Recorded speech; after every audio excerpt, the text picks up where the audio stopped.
Olá, bom dia. Bom dia. Mudou tudo, né? Uma semana, a gente não grava uma semana a nossa reunião de pauta, mudou tudo. O Sérgio Moro, ninguém esperava por isso, né? É uma chance de dar uma reviravolta, uma guinada inimaginável até bem pouco tempo atrás. Nós que pensávamos em resistir bravamente, como vai fazer o PT, contra as artimanhas do Congresso Nacional, contra a anistia, do STF, contra as várias patranhas que eles inventam. Agora temos o Sérgio Moro lá no Ministério. Impressionante, é uma notícia que muda tudo. Foi uma surpresa, mas é só para dar o crédito, né? A Cruzoé já havia noticiado isso, se eu não me engano, no dia 19, que o Sérgio Moro poderia ir para o Ministério da Justiça. Porque até então se pensava que o Bolsonaro só o indicaria, o que já seria muito bom, né? Para a vaga do STF. A primeira vaga do STF deve ser o Celso de Mello, né? O Celso de Mello. 2019, né? O próprio Bolsonaro já havia dito isso várias vezes. Havia dito, né? Não tinha nenhum segredo nessa parte aí. Agora fica essa discussão, quer dizer, antes da gente entrar no mérito da coisa, essa discussão que já é bizantina e que só atende, evidentemente, os interesses do PT. Quando é que foi que o Moro recebeu o convite? Porque se ele recebeu o convite antes dele ter divulgado a delação do Pallotti, então isso significa que ele tentou influir na eleição? Bom, é tudo uma bobagem sem tamanho, porque a delação do Pallotti, aquela divulgação, que aliás saiu primeiro no antagonista, não influiu em eleição porcaria nenhuma, porque foi feita no primeiro turno, né? Teria influído, digamos assim, se o Haddad não tivesse ido para o segundo turno. O Haddad foi para o segundo turno. Então, já é uma estupidez você imaginar uma coisa dessa. Depois... A delação não foi? Ele não foi pública a delação, né? Não tornou pública a delação. Tornou pública o primeiro anexo. Um pedaço do primeiro anexo, né? Que, aliás, vamos... Não, na verdade... ali, se você for olhar bem, examinar a coisa, a gente conseguiu, a imprensa já havia conseguido, e ele, para evitar que aquilo configurasse vazamento, ele então fez a divulgação oficial. E a gente sabe que não saiu por ele. Então, assim, tudo é bobagem. Esses jornalistas, na verdade, eles não são mal informados, eles são mal intencionados, né? Esses que ficam dizendo que o Moro agiu naquele caso para influir na eleição. Depois Diogo, é uma situação muito esquisita, porque você veja, há argumentos do tipo: ele fez tudo certo, reconhece que ele fez tudo certo, porque ele fez realmente tudo certo, tanto que a sentença dele foi chancelada pelo TRF4, depois chancelada por tribunais superiores, sempre que tentaram entrar com recursos indevidos, né?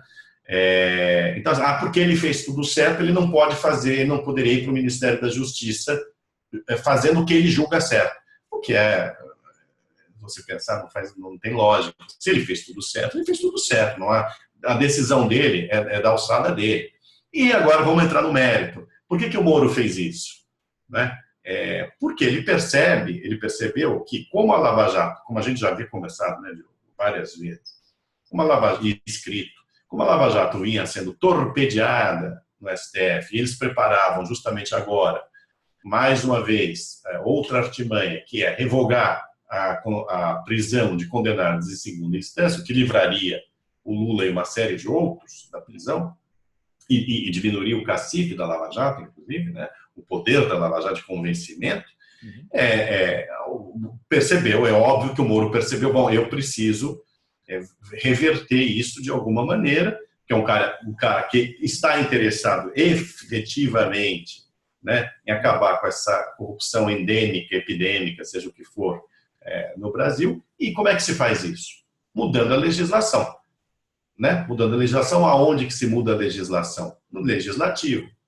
Como ele não vai se candidatar, não se candidatou a deputado, nada disso, a senador, né? Como é que ele pode fazer isso de uma maneira mais efetiva? Num cargo, no executivo, com carta branca do presidente da República, para tentar pressionar o legislativo a aprovar mudanças na lei. Aliás, já há projetos de lei nesse sentido. na Câmara, né, para que o trânsito em julgado seja definido como condenação na segunda instância. Porque é nesse vácuo aí que os malandros entram. Né? Não passou por trânsito em julgado, vai ter essa discussão bizantina até hoje. Então, assim, a atitude do Moro é absolutamente justificável. Muitas vezes nós conversamos no último ano sobre, noticiamos, conversamos, nos preocupamos com isso, com os golpes para enfraquecer a Lava Jato. Quantas pessoas foram soltas pelo Gilmar Mendes no Rio de Janeiro, que é uma derivação da Lava Jato de Curitiba? O que aconteceria quando essas investigações chegassem a São Paulo? Nós vimos nos últimos tempos uma investigação atrás da outra em Brasília sendo engavetadas por falta de provas, porque a PF não tinha recursos para seguir adiante nas denúncias, ou porque elas haviam sido mal feitas pela PGR do Janot, mas tudo estava sendo engavetado. Depois que o STF, a segunda turma também instituiu a norma de que se os processos não andassem em um ano, a coisa já não iria adiante de qualquer maneira, eles teriam de engavetar forçadamente todas as investigações, todas as denúncias, embora fossem corroboradas por dezenas de delações, nada disso ia parar em pé. Curitiba, a STF não teve coragem de avançar, porque existia a figura do Sérgio Moro. Em todas as outras investigações, eles enfiaram o dedo.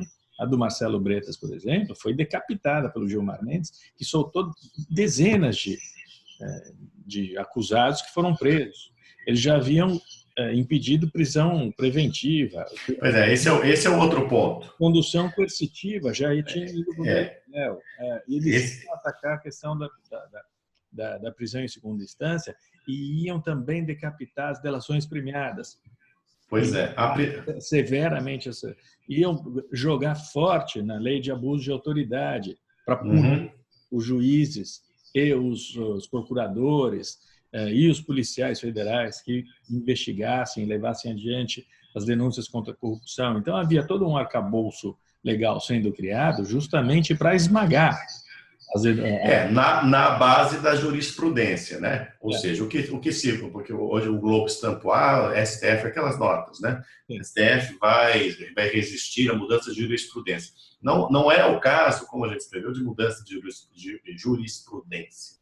Agora, o que se tem a chance com o Moro ministro e com um novo Congresso é que todas essas coisas, por exemplo, trânsito em julgado, ou seja, prisão de condenados em segunda instância, prisão preventiva, né? Todos esses instrumentos que permitiram a Lava Jato avançar, deixe do terreno da jurisprudência e passe a ser realmente lei. Porque o que vem acontecendo nos últimos anos é isso, né, Diogo? O legislativo deixou, em função de todas essas confusões, de Lava Jato, de Supremo, inclusive, ocupando espaços indevidos, até por necessidade mesmo, porque você não tinha um executivo legitimado pelas urnas, devidamente legitimado, não que fosse legítimo, mas devidamente legitimado pelas urnas.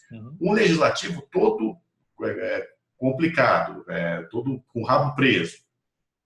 Uma parte do STF também ali fazendo o jogo político. Então, assim, essa eleição deu uma limpada, né? Agora você tem um executivo que entra forte, porque tem a legitimação das urnas, você tem um Congresso que tem tudo para aprovar uma série de medidas que o outro não poderia, e você tem agora um ministro da Justiça com armas, né? Armas no sentido de estar, outra vez, o Ministério será fortalecido outra vez, porque inclusive passará até o COAF, que é um instrumento básico para lutar contra a lavagem de dinheiro, porque o Moro vai dispor de movimentações em tempo real. Porque antes o que acontecia? A PF precisava pedir ao COAF, que está ainda sob a alçada do Ministério da Fazenda, né, para enxergar o que aconteceu. E até o COAF entregar o que aconteceu, vai demorar um certo tempo. Agora não, será em tempo real. Lavagem de dinheiro vai ser detectada em tempo real. Ou seja, A partir daí, mudando não só a capacidade de fiscalização, mas também a legislação, caberá ao STF, se tudo for feito dentro da Constituição, apenas aquilo que a gente aprendeu na escola, né? O legislativo cria as leis, né? Aprova as leis e o judiciário julga segundo as leis. É isso que passará a acontecer, a normalidade democrática, né? Finalmente. Nos últimos 4 anos, a entender como funciona o Sérgio Moro e quais são as qualidades dele. Não é só a pessoa com ideias certas. Isso não falta, sem dúvida nenhuma. As medidas que ele pretende aprovar são um exemplo disso. Mas ele também tem uma capacidade de organização, uma capacidade de articulação política, estratégica, que vai facilitar a aprovação dessas medidas.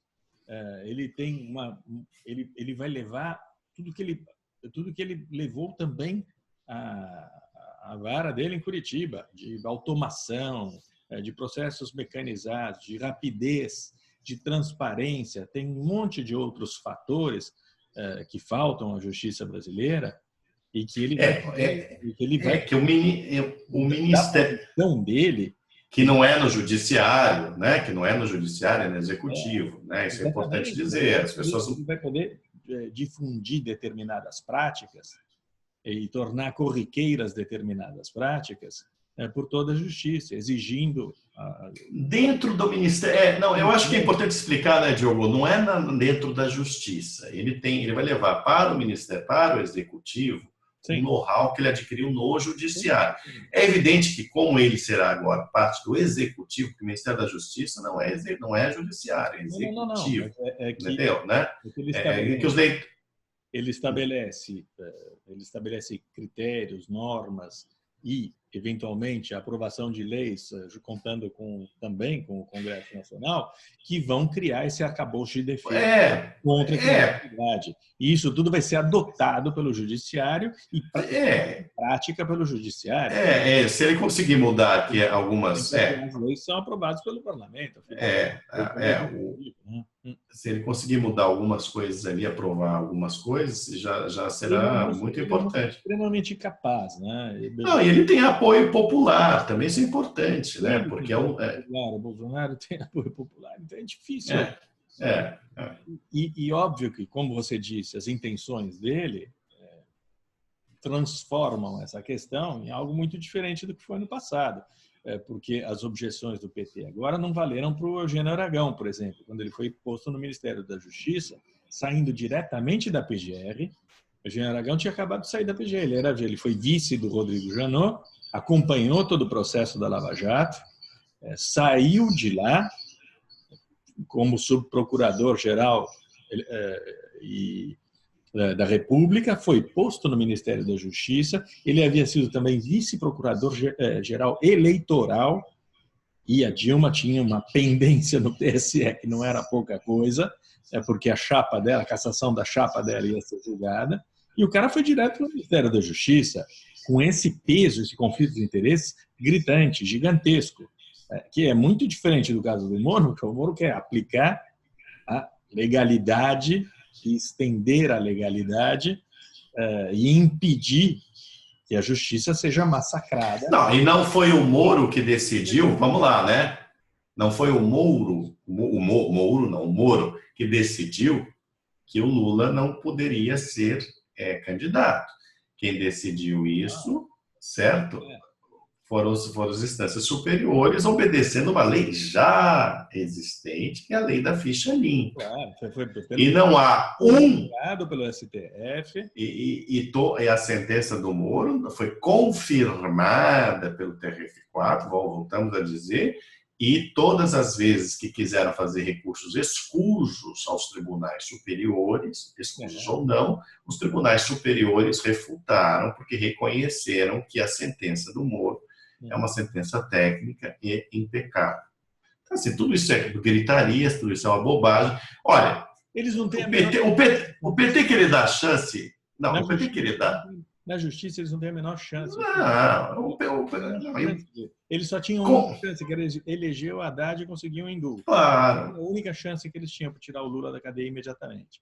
Agora eles podem tentar de novo, eles podiam tentar de novo algum tipo de acordão que pudesse, né, reunindo esse terço de réus investigados que estão no Congresso Nacional, no novo Congresso Nacional, etc, etc, etc. Mas não vai dar certo, porque tem o Bolsonaro na presidência, cuja eleição dependeu diretamente da denúncia da corrupção, da Lava Jato em particular, mas do fato de ser ficha limpa. Ele não tem nada, ele não teme investigações e isso garantiu a eleição dele para presidente da República. E tem o Sérgio Moro lá, e ele vai saber responder à altura a essas maquinações todas. Eu me sinto muito mais protegido do que uma semana atrás, e muito mais do que eu jamais estive no passado. E é curioso o conflito de interesses, né? O Moro, motivações políticas. Pô, os caras estavam querendo colocar o ministro-chefe da Casa Civil para tirá-lo da cadeia. É inacreditável. Essa gente realmente é uma palhaçada. É uma palhaçada, não tem vergonha, né? Não. Só que, como a gente olha para frente, dá para vislumbrar um país ligeiramente diferente, né? Eu acho que sim, né? Que tem que ser atacada, que é o combate à criminalidade. Eu acho que a capacidade de organização, de compreensão dos problemas, de rapidez nas respostas, isso tudo vai ganhar um impulso inestimável, mais do que com qualquer outro ministro da Justiça que nós tivéssemos. Neste momento, é fundamental também nessa outra área. É prioritário porque é prioritário e também porque é uma das promessas de campanha do presidente eleito, que é diminuir drasticamente a criminalidade. E a informação que nós temos, que me parece até óbvio, é que o Moro vai entrar de sola no combate a essa criminalidade organizada, neste eixo principal, né, que é Rio-São Paulo. Uhum. Tem que ser feito mesmo, isso é uma atribuição do ministro da Justiça, ainda mais com o ministro da Justiça que reincorpora a PF. A PF, importante dizer, o ministro da Justiça, a PF tem autonomia nas operações, né? O ministro da Justiça não é ele que determina a operação, não será o Moro a determinar, mas é óbvio que se você tem um ministro da Justiça que age em sintonia com a PF, e a PF sabe quais são as diretivas do governo, fica mais tranquilo para a PF cumprir com essas operações, investigar e tal, ou seja, com a sua autonomia preservada. Porque não pode sabotar investigações, por exemplo. Claro. Cortando dinheiro, cortando pessoal, cortando recursos. Exato. Isso acontece, sempre aconteceu, algumas corriqueiro. Agora vai ser diferente, né? Exato. A gente espera, pelo menos. Para determinados delegados, a gente sabe que tem alas diferentes dentro da PF. Agora vai ser diferente. Eu tenho uma pessoa lá que com esse perfil nunca houve um ministro. Não. Imagina, a gente teve o Renan Calheiros como ministro da Justiça, o Eugênio Aragão, não é que... Senhores, e tem essa figura. Eduardo Cardoso, a gente tem. Essa figura, Eduardo Cardoso. Caldense Torquato, que está esvaziado. Agora não. Bastos, foi advogado. Mas Tomás Bastos, advogado criminalista do Lula enquanto ministro da Justiça. Isso sim é conflito de. Opa! Conflito de interesse é pouco, né? Não, ele organizou a defesa do Lula e dos demais petistas. Ele organizou a defesa do Lula e demais petistas no Ministério da Justiça, ocupando o Ministério da Justiça durante o mensalão. Mas isso é fato, não é versão, né? Está muito claro. Os petistas sabem disso. Agora, esta coletiva de hoje, às 4h do Moro, amanhã, que se espera... Desculpe, amanhã o que se espera é que ele ele realmente diga que está saindo da Justiça Federal e que não pise mais na Justiça Federal para o bem dele, inclusive, né? Porque ele será patrulhado, ele será uma certa imprensa aí que está doida para pegá-lo, e ao não pisar na Justiça Federal também que ele não entre mais em contato com os processos ou com os encarregados dos processos, a não ser para as providências burocráticas e que são normais nesse caso. É importante mesmo que ele se afaste, que ele não tenha mais nenhuma ligação com os processos que ele estava tocando lá. Né? Imagina, ele vai dar entrevista coletiva amanhã, provavelmente também dando algumas diretrizes para o ministério que ele vai comandar. E no dia seguinte a gente já tem interrogatório do Léo Pinheiro, que é um dos principais acusadores do Lula no caso da reforma do sítio. E daqui a pouquíssimo Lula vai ser condenado pela segunda vez. Não pelo Sérgio Moro, mas por sua substituta. Na verdade, ele será condenado pelas provas que foram obtidas durante o processo. Essa é a verdade. Né? Essa é a verdade. A verdade é que é uma montanha de provas. Quem assina ali mas o processo já está suficientemente adiantado. Né? Claro, o que foi encontrado, neste sentido. O que foi encontrado pela PF, pelos procuradores, todo o arsenal de provas contra ele. Nesse caso, e aliás, o Ministério Público agiu muito bem porque separou em duas frentes essa questão da propina no sítio. Né? Uma, que é muito simples de demonstrar e que é a que estará sendo julgada agora, que é a das reformas, que aí tem nota fria, tem tudo.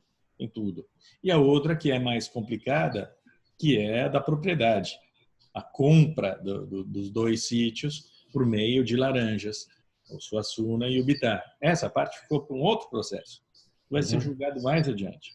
O que está sendo julgado agora é aquilo que é inquestionável, que é o pagamento de propinas da Odebrecht, da OAS e do Sarrim para financiar, e pelo Bunlai, para financiar as reformas do sítio. Isso daí não há o que discutir. Agora, a gente está falando sobre essas questões miúdas, mas o plano geral é uma mudança tão inacreditável, né? Imaginar, uma semana atrás, a gente teve as eleições. 8 dias depois, a gente tem o Sérgio Moro no Ministério da Justiça. O Paulo Guedes, que pode, de fato, ser uma revolução. Ele precisa parar com essa bobagem, porque é uma bobagem, né? Tudo bem, eu acho que é legal estabelecer que vai zerar o déficit até o final de 2019, mas a gente sabe que é impossível, porque as despesas obrigatórias elas impedem isso. Né? Então, achar também que vai privatizar e conseguir 1 trilhão com privatização é conversa para pôr dormir, não vai. O importante é o sentido, realmente, privatizar o máximo possível, tentar diminuir o déficit de uma maneira expressiva, né? Mas não comecem também a enganar o distinto público, porque vai criar uma expectativa alta que não será atendida. Não será atendida. Não pode revogar o teto de gastos. Isso não será revogado, né? É imprescindível fazer uma reforma da Previdência. Se já fizer isso, já é uma grande coisa. Olha, se fizer a ideia do Paulo Guedes, que é a melhor de todas, que é dividir em duas essa reforma da Previdência, uma que se refere aos novos aposentados e outra para os velhos, já é ótimo. Estabelecer de cara uma nova regra para aposentadorias, para todo mundo que ainda não está aposentado, se ele fizer isso, já elimina uma parte do problema, que é o problema futuro.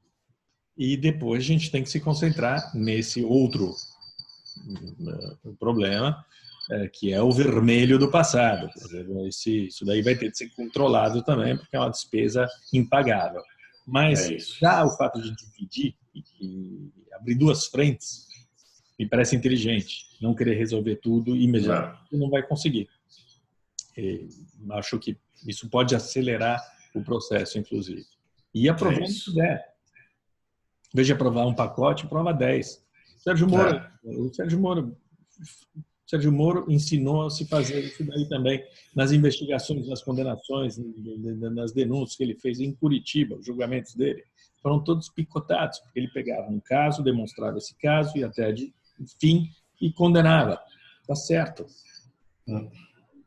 Bom, é isso aí, né? É o padrão Sérgio Moro. Vamos lá. Vamos lá. Abração. Tchau. Abração. Tchau.